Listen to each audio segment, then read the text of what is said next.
Hello, you are listening to the Natural Healing Show with UK Health Radio. I'm your host, Catherine Carrigan, medical intuitive healer, Amazon #1 bestselling author.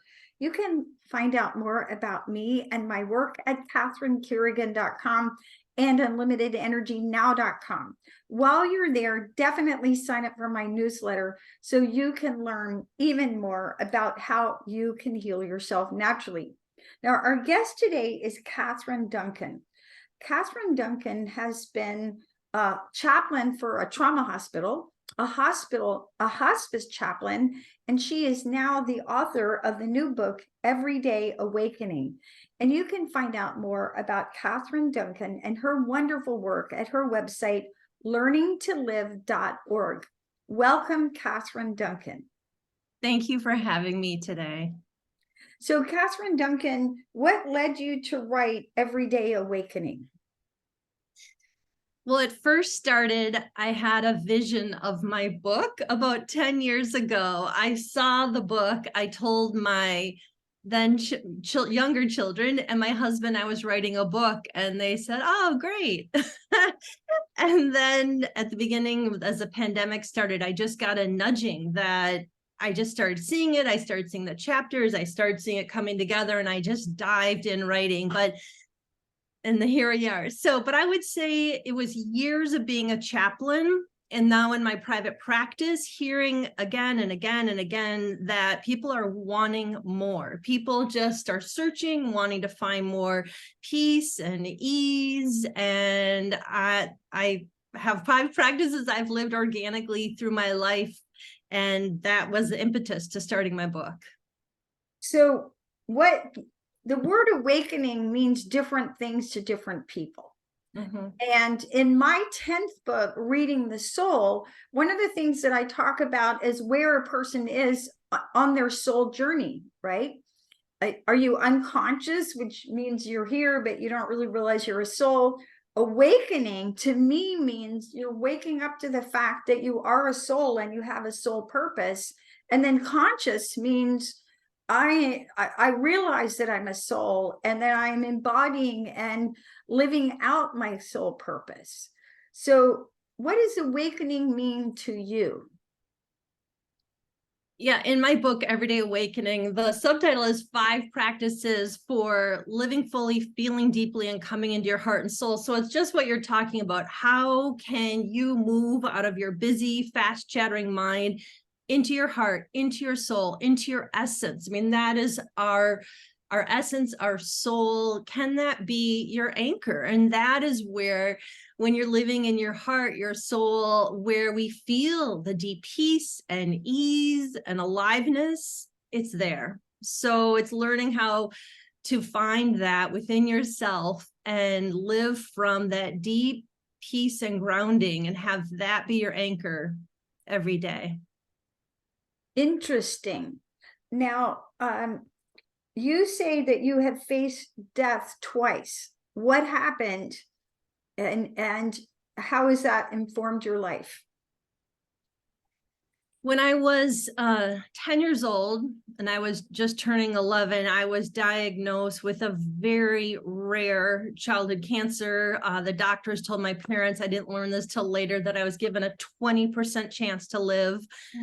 I went through very intensive treatment, chemotherapy, surgeries, radiation. And so this was back in the 70s. And they did have chaplains. They did have counselors. No one talked to me. My mother, I would say, was more religious. And she would say to me, "You're going to be fine." And that was comforting. But there was no sense of reality of what I was seeing. And I share a little about this at the beginning of my book, but back in the 70s, treatment was a lot of amputation. They had no anti-nausea drugs. It was a lot. And I could feel all of a sudden I was on a tightrope between life and death. I just felt like I was almost, looking over the cliff, and out of nowhere, I started to pray, and prayer to that moment meant nothing. My background Lutheran, we'd go to church occasionally. But I just out of nowhere started to pray, and my prayer was, could I live to be 20? I thought if I could be 20, I would see the world. And I just started praying. I told no one. And not long after, all of a sudden, this peace just poured through my body. It was just like, and it was just a knowing in that moment I was going to live and I was going to be okay. And I wasn't alone. It was this most profound experience and feeling that's been with me to this day. So fast forward, grateful I got through all the treatments, lived a pretty normal life through teenage years. And then I followed the family path, which was corporate path, all my siblings, my father. And in my 30s, I had a near-death experience, whitewater rafting. And again, it was just like a feeling of I wasn't alone. And it was a real turning point where I left the corporate world out of nowhere to study theology. And I thought, I am being called somewhere else, but I needed to just listen and follow this path. So both these experiences were life-changing, and I learned so much about what it means to be alive right now on this earth through going through those experiences.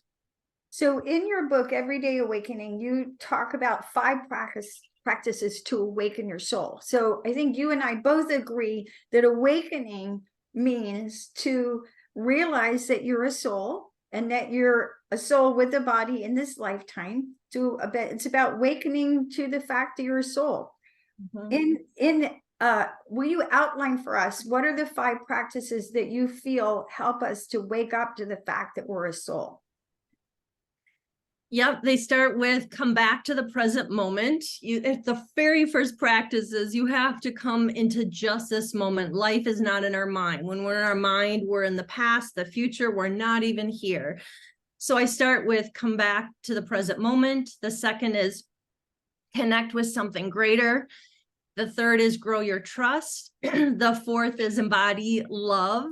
And the fifth is hold openness. And these are I've lived organically just as starting as 11 years old. I learned at 11 years old what it meant to come back to the present moment. I learned that when I wasn't thinking about having to go back to the hospital to have chemotherapy, if I was just present, I was like, it was okay. I learned so fine-tunedly what it meant to be just here now as a very young person. And also that feeling of there's something more to this universe. This oneness I felt was profound. So these experiences all have come through my life and also working with many people and many patients over the years. Now, and the fifth was, you said, hold openness. Hold openness. Hold openness. All right. Yeah. So I'd like to go through these 5 practices one by one.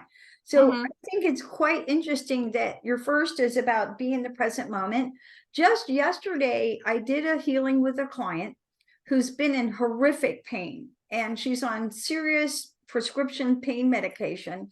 And what was interesting to me was every time she worked with a healer on her past, like if they went over, again, the abuse she experienced as a child, every time she went into that energy of the past, it just literally brought up all the pain and suffering again, and she would be in much more pain now.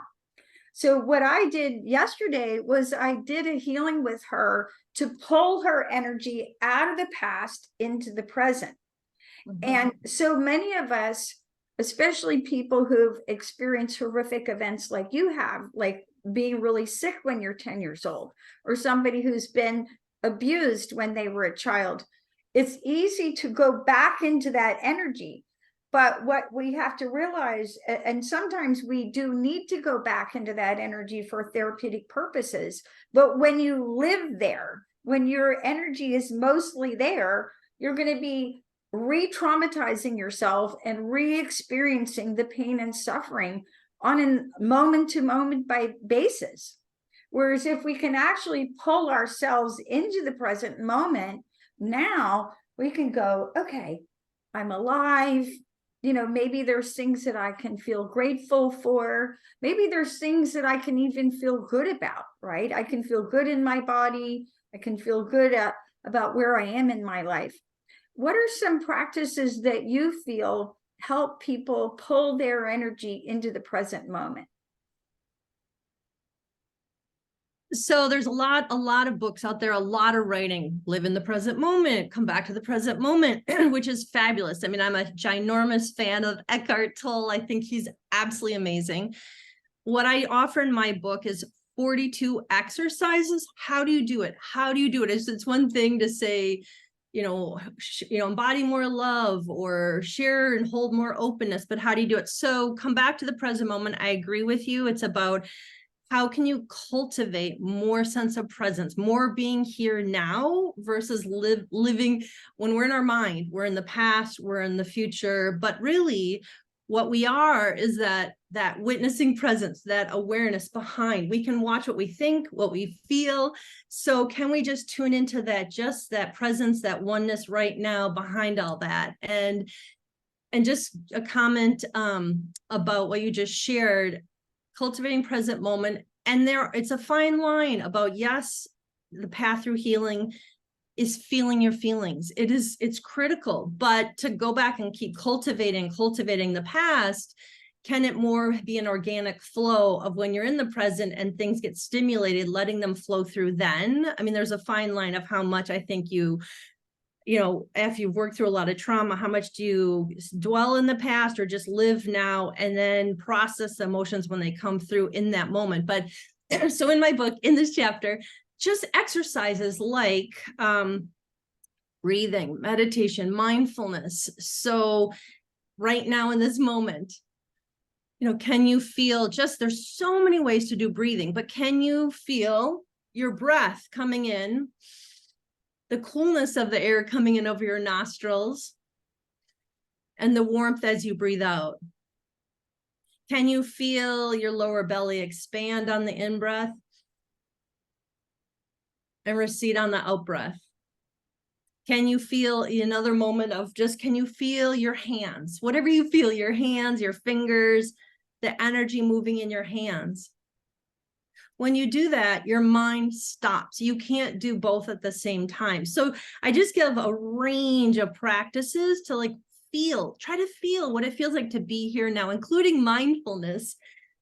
Just one more quick example, let's say in the morning you have a cup of coffee, you have a cup of tea, holding that cup of coffee. And you don't have your phone, your radio, the TV, the news. I mean, there's so many distractions, and you're holding the cup and you're just fully present in the moment is powerful. Physiologically, it changes our actually brain structure. It brings that ease, here I am. So there's a lot of exercises I share. So Catherine Duncan, beautiful. And I agree with you. So many people are just well, just be present. Well, yeah, okay, well, how do we do that? And I agree with you that breath work is one of the best because emotions are energy in motion. And we're supposed to feel the emotion, but not get stuck there.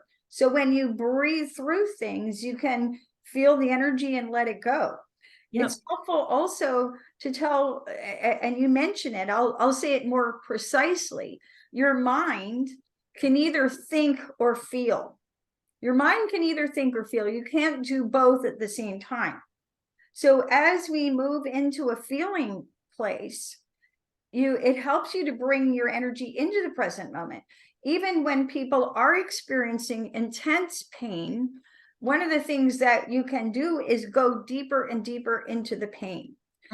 I remember years ago, I got trigeminal neuralgia, which is, according to the medical literature, the most painful condition known to man. And I'd gone to the dentist, he damaged my teeth and he damaged the nerves. And even a breeze went by my face, it was oh my God, I'm in just so much pain.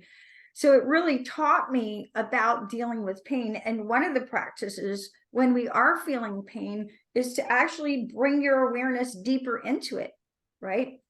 And ironically, when we go into the experience of what is uncomfortable and look at it as energy, that helps to dissolve it. Now, your second practice that you talk about that helps us to wake up to who we are as souls is to connect with a greater power, or how did you put it? Connect with something greater. With something greater. All right. So what are some practical ways that we can connect with something greater? Before I share an exercise, I want to share years of working with people as a chaplain, years now in my private practice. I want to say my experience is language is limiting.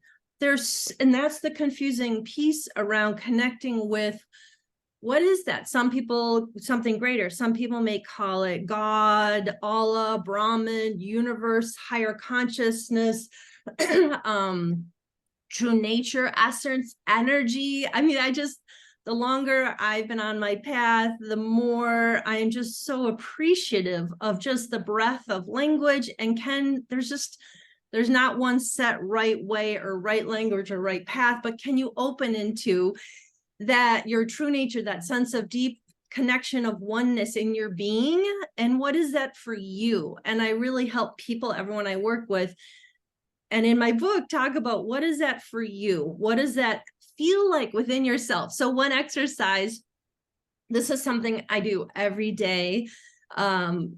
Before I start my day, is I just tune in. I do some breathing, standing, do some breathing, some breath work. And then I say the words, I am, or I say, I am presence. And I just feel the energy moving in my body. I can feel the vibration. And then for me, the words are, and I'm so open to this, but historically it's been God, this sense of universal energy. And I call in that energy. I believe we have angels around us. I call in my angels and archangels and guides, and I can just feel that vibrational energy, and I can feel and sense so much around me when I do that. Beautiful. And I'd like to add to that about how we can connect to something greater. There's basically 3 ways to think, and I'm going to oversimplify. I can think all about me, I thinking, okay? Then I can look around, it's like, oh, well, there's other people around, maybe my family, maybe my community. Then I can start doing we thinking, what's good for my family, what's good for my community, what's good for people like me. And then I can do all thinking, which is being aware that we're on a planet with billions of other people, we're on the earth, and that needs taken care of.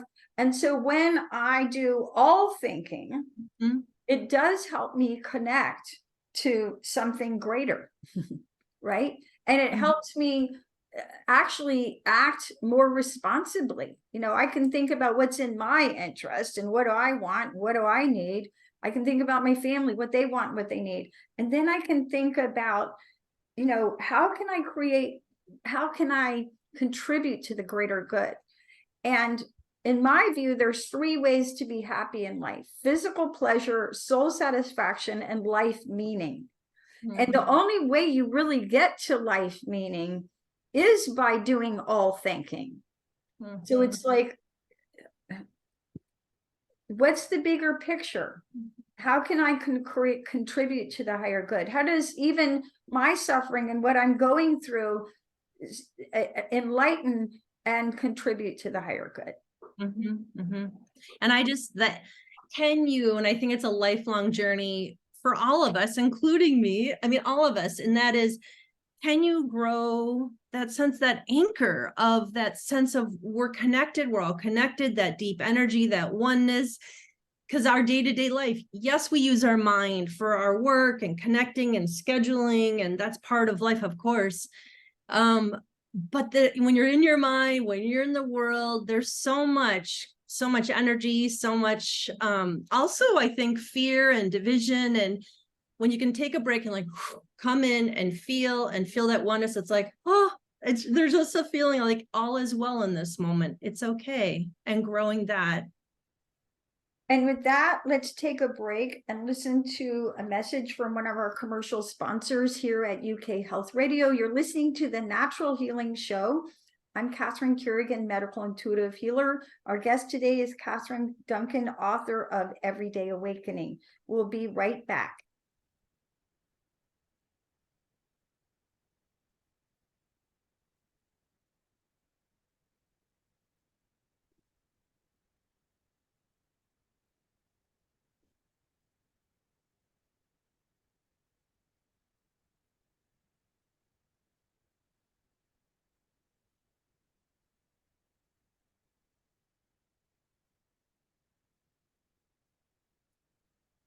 So Catherine Duncan, author of Everyday Awakening, we're talking about 5 practices to awaken to our true soul nature.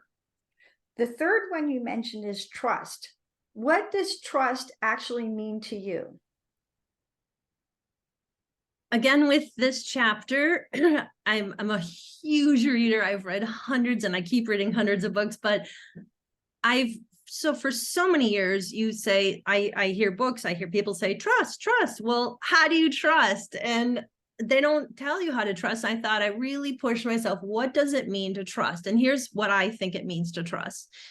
It means 2 steps: acceptance and deep listening.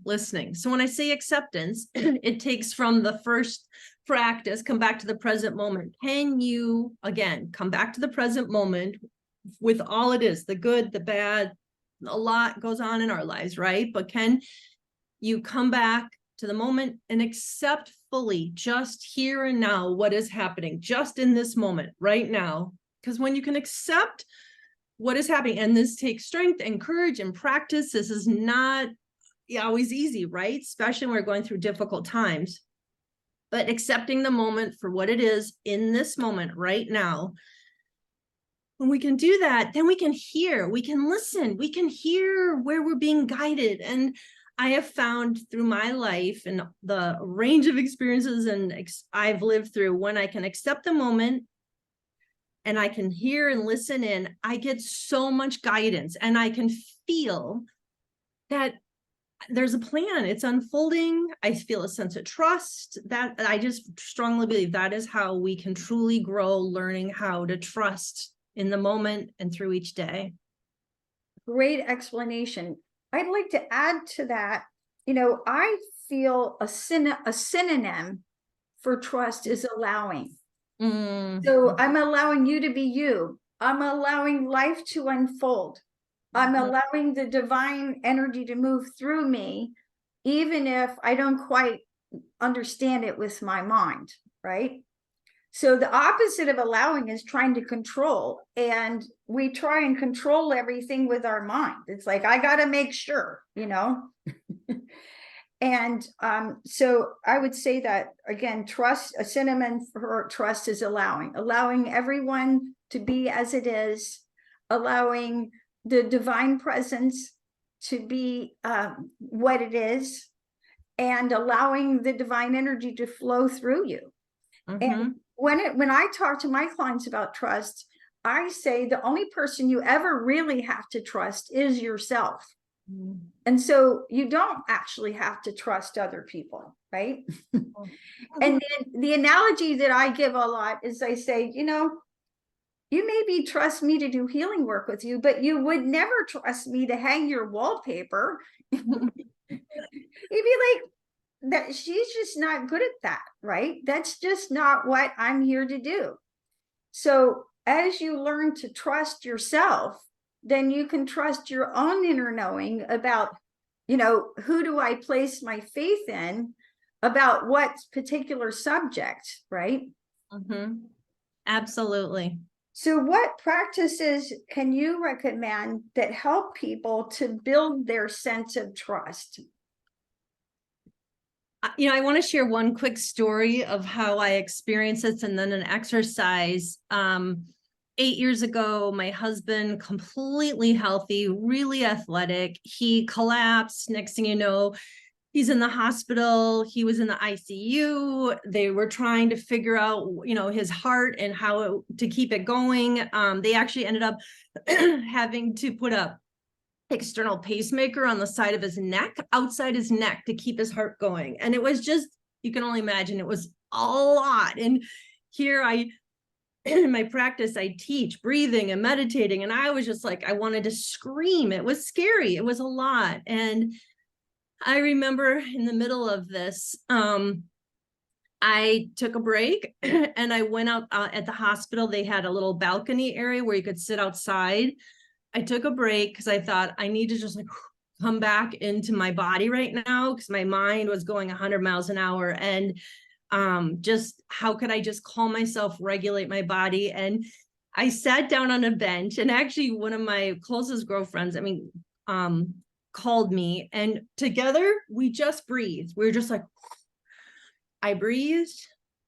I felt just my heart. I felt the air moving, the energy moving in my body. And it was just like, it brought me back into just the moment where I was okay in just this moment. I was alive. I was okay. It was all right. I felt, and then it was just, and what came with that then was like just a little bit of room to accept what was happening, but then also to get a sense, like I got a sense he was going to get through this, a knowing, a feeling, a trusting. I mean, I'm just sharing with you, that was an example of just presence, trusting in the moment. So specifically in this chapter, I actually give a range of exercises to help you really come into the moment, to accept the moment, to help your nervous system calm and regulate. I'm certified, for example, in tapping. So I give an example of tapping. Just a takeaway in this moment right now for tapping. An anxiety point on your hand is right between these two fingers. It's called the gamut point. And, you know, just For tapping. our audience who can't see, that would be between your little finger and your ring finger in the tunnel on your hand. Yep. So, and you're referring to EFT tapping. Yeah, emotional freedom technique. And I trained with a woman named Valerie Liss in Minneapolis, who's fabulous. Anyway, you're tapping on this point for 30 seconds. And it's amazing, just that example, or you can tap just right underneath your eye. This is an anxiety point right underneath your eyes. I mean, that's one example. You could do alternate shoulder tapping like this to calm, where you are tapping on your shoulder points to calm your nervous system. We know physiologically this starts to help you regulate your body. So I give a range of exercises to help you come into the moment, to feel your body, to come in, to find that just more regulative state. So a suggestion that I have about how to learn to trust is to take a journal and maybe think about a time in your life when maybe it seemed like bad things were happening, right? It's like, oh my God, this is happening and that was happening. And you couldn't see ahead about, the bigger path. And sometimes I think what helps us to trust is to go back into our own past and realize that, hey, because this happened, I learned to be stronger, or I learned something, or I was in the emergency room and I met the love of my life, right? So learning how to trust involves sometimes realizing and looking back, and it's like, I really was under divine guidance, right? Absolutely. And I want to add to that, years ago, this caregiver, and I was seeing a patient at end of life, this caregiver I was working with, lovely woman. And she said to me out of nowhere when we were going in to see this patient, she said, we're carried through to this day. Can we trust that? Can we trust how we've come this far and how it's unfolded, and that we're not alone? It was just so lovely. Yeah. An example that I can give from my own life, long story, and I'll try and make it short. I was in London in 2005, and another practitioner had set up and scheduled 10 of his clients to work with me as a medical intuitive healer on a Thursday morning and in the summer. And so all these people had scheduled their day. I called the gentleman. Anyway, my guidance was speaking to me. I called my friend and I said, I apologize. I really have to cancel, right? And this is like the day before.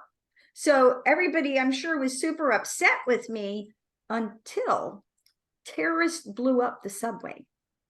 And I was not on the subway. None of the people who were supposed to come to see me were on the subway. 50 people died. I think maybe 55 people died that day. I wasn't one of them. None of the people who would have been trying to get to me, right? So a lot of trust is like looking back at, well, what did my intuition say then? And even though I didn't happen to realize that, there was going to be a bomb on the subway, I knew enough to get out and to make sure that other people were not there. Wow, that's a powerful story. I also trust, I think, involves with the deep listening, the mystical. We all have gifts, clairvoyance, clairaudience, clairsentient, how we get guidance. And I have relied on that for years in my life. When I'm quiet and still, I hear, I see, I get a lot. Every one of us hearing this right now has these gifts. One of them more prominent than another, but it's only when you're still, you're quiet, can you kind of open into what these gifts are. And with that, let's take another break and listen to one of our commercial sponsors here at UK Health Radio. I'm your host, Catherine Carrigan, medical intuitive healer, Amazon #1 bestselling author. We're listening to Catherine Duncan talk about her new book, Everyday Awakening.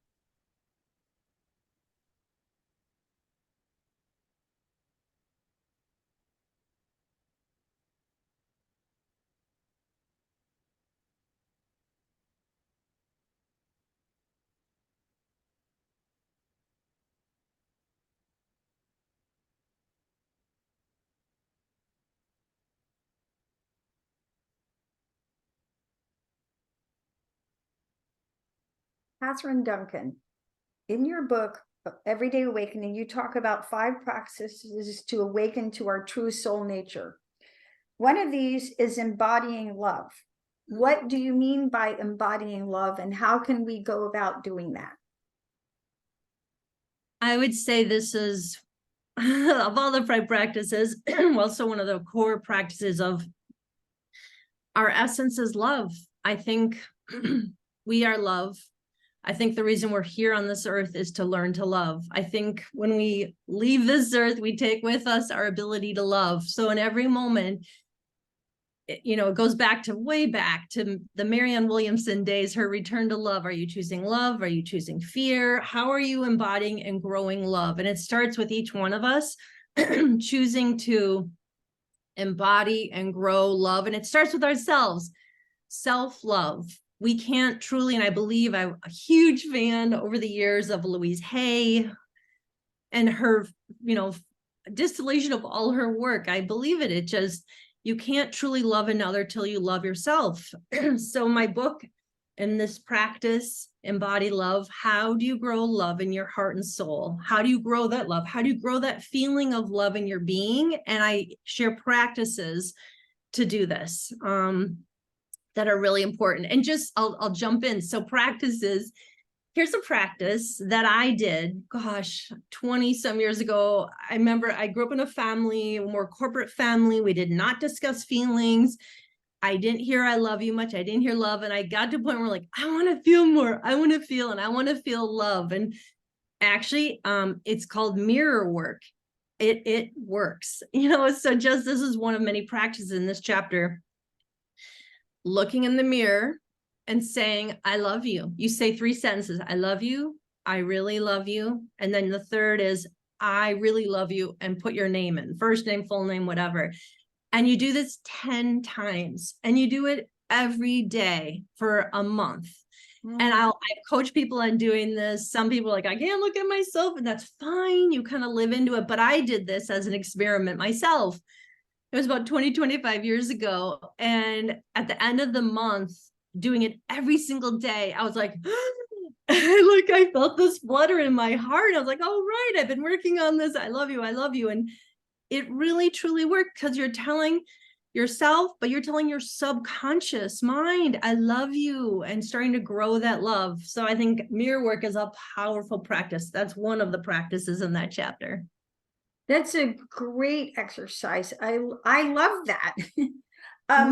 Here's another one to think about. So this is something that I do.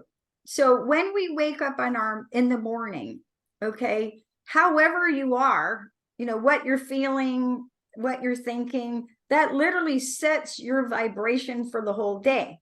So if I wake up and I'm grumpy and I'm thinking about everything that's wrong in my life and how much pain I have, or how much pain I feel, and everything that I think is missing, then that's the vibration.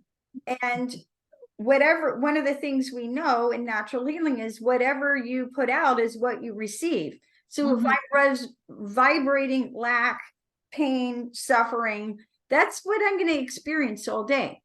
On the other hand, if I consciously choose to put myself in a state of love first thing in the morning, to really think about, everybody I love, then that is what I experience. And how I do this, I have a prayer practice every day, twice a day. I do a loving kindness meditation. And I have a group of people that I pray for. And I'm going to do this for Catherine Duncan. So it's very simple. And I'll say, I pray, may Catherine Duncan be well and free from illness. May Catherine Duncan be safe and free from harm. May Catherine Duncan be happy. May Catherine Duncan be at peace. And when you study loving kindness meditation, there's lots of ways to do it. I happen to pray for, a group of people, a large group of people actually. And we can start with ourselves. We can start with people we love. And then you practice sending that out to maybe people you don't know, or people that you don't like, or that you've had disagreements with. And that's a way of letting the energy of love flow through you. One of my yoga students, Eric Shippen, he had a great saying, be the place that love flows through. It's good for others and good for you. That is so beautiful. Thank you so much. I'd love to add to that. Of course. This is a practice I do every single morning, along lines exactly what you're thinking. I share this with many, many people, and that is exactly how you start your morning, sets the tone for the day. And here it is. It's a gratitude practice. And, we hear practice gratitude, many different ways to do it. Here's how I do it. I wake up in the morning, either wake up or my alarm goes off. Before I get out of bed, I lay in bed and I just have some minutes of gratitude where I think about, oh my gosh, I'm alive. I have a home. I have lovely family and lovely friends. My heart feels so incredible. So I think about it, but then I feel it. So it's just not just thinking, but I feel that love, that love, the gratitude vibration, highest vibrational energy. I let it course through my body, and it sets the tone for the day. And, I also then have a few minutes of prayer. And then I will even take it a step further where I'll see the day, like talking with you today and clients I'm seeing today. And I just see a flow, a smoothness, like things going well. And I see the day unfold, like just a positive energy. And that's what I do for a few minutes before I start my day every single morning. Beautiful. Now, the fifth practice that you talk about in your book, Everyday Awakening, to awaken to our true soul nature, is hold openness. What do you mean by holding openness? I talk about in this chapter, how do we go with the flow? How do we ride the waves? Because life, every one of us, none of us escape this, ups and downs and challenges. This is part of being alive. So how can you flow with life versus fighting life? And what does that mean? Yes, in a culmination of these practices leading up to hold openness, but how can you find that flow? It's part of acceptance. It's part of presence, going with the moment. I want to just share one quick story. My mother-in-law, who really was a significant person on my path, becoming who I am today. At 65, she was suddenly diagnosed with pancreatic cancer. She was given she lived 1 year. It was grave. They couldn't do anything. My father-in-law had asked me, and this is about almost 20 years ago, had asked me if I would companion her to doctors, and she was open to healers, everything. And she just cracked open. She went from being, kind of consumed with life and materialism and all that. And it just dropped away. It's like her soul started unfolding in these days. And I remember I took her to this very well-known healer in Minneapolis named Michael Isaacson. He's incredible. Anyway, Michael said to her, are you going with the flow? Are you going with the river? Or are you swimming against it? I remember distinctly that moment. And she said, I'm going with the flow. And it was so beautiful. of seeing just deep acceptance, even up to, I was with her a few days before she died. I was with her when she died, and she just looked at me and she's like, I'm ready. I'm not afraid.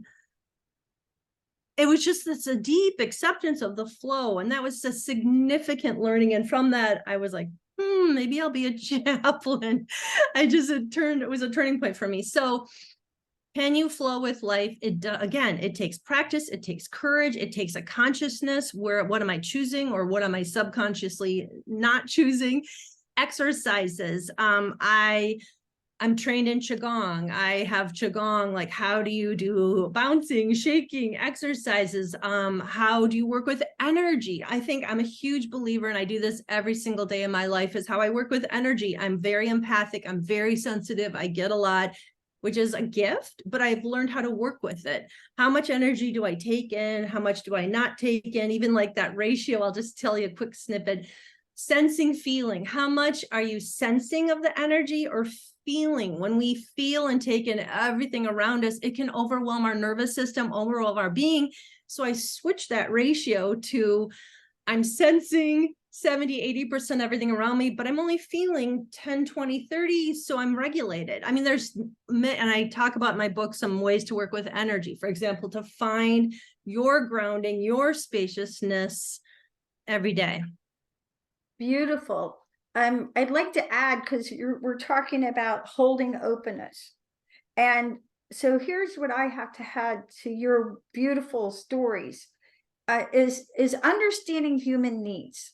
So there's, among our many needs, there's two things we need. We need certainty and uncertainty. So let's talk about certainty. So I'm certain when I wake up in the morning that I have enough money to, buy food and pay my bills.